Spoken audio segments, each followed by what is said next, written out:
keep going because they were the only, piece of hardware in existence, basically.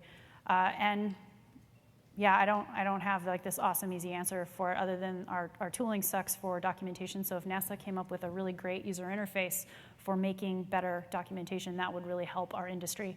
Talk to me, because I'm working on that now. Yes, that is awesome. I have somewhat of a response to the last question, actually. I'm Ray Yip. I work for Sony Gaikai. I think today with cloud computing, there's at least a chance that if we have the right emulation software, that we have sandbox environments that we can use to train on various types of software. There are VMS emulators. You can log into them and stuff like that. You can get some baseline training of different environments that way, at least.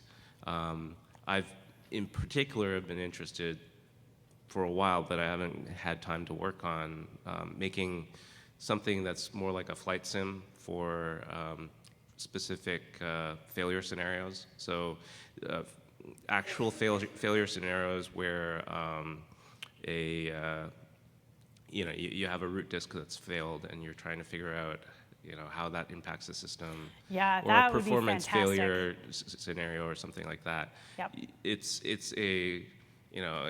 something that you don't run into except once in a while, hopefully.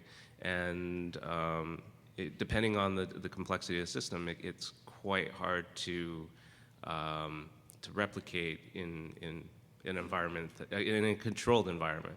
So what you have to do is simulate it, and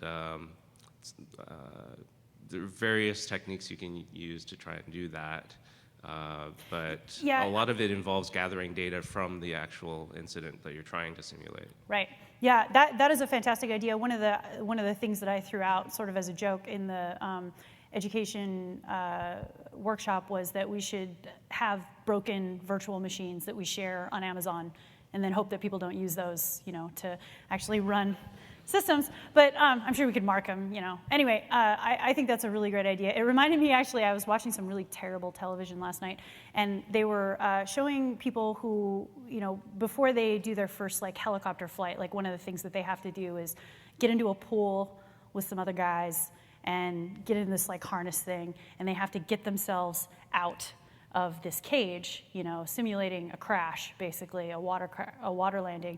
And so what they do, they set the guy in there, they get him all ready, they train him how to do it, and then they flip him upside down. So he's upside down in the water, and he's got to get